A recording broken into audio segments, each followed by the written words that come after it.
The increasing amount of technology we rely on in everyday life makes portable energy sources essential to our world today.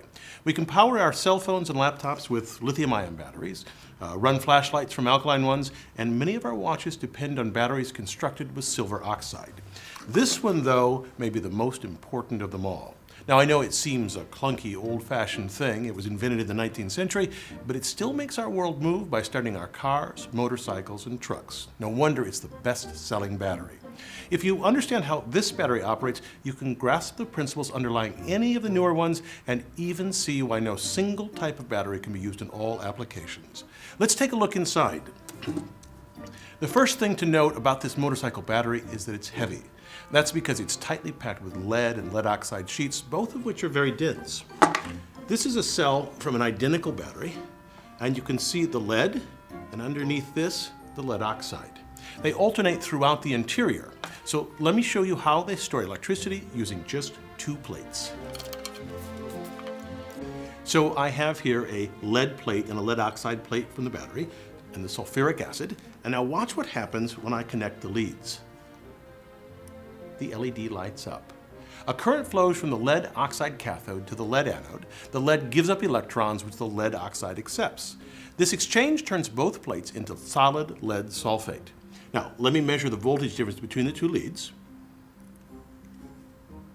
And you can see that it's about 2 volts, which means that to make this 12-volt battery, 6 cells are linked in series to make up the 12 volts. So that's the basic electrochemical reaction. Now let's look at how you engineer a battery.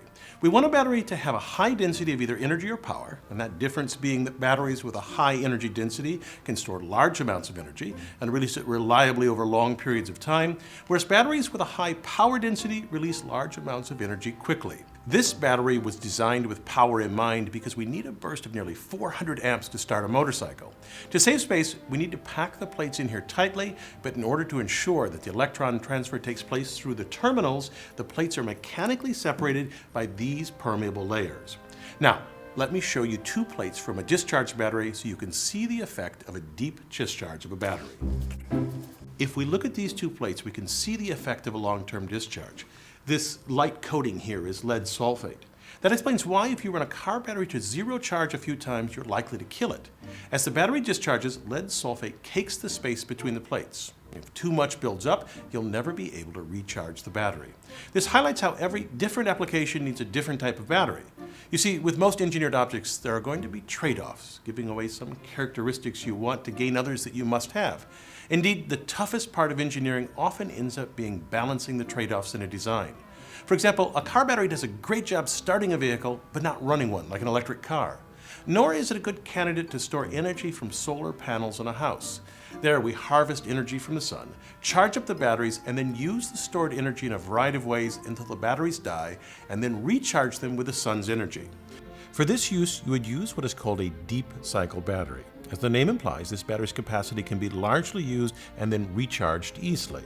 To convert an SLI battery, like used to start a motorcycle or a car, into a deep cycle battery, we do 3 things.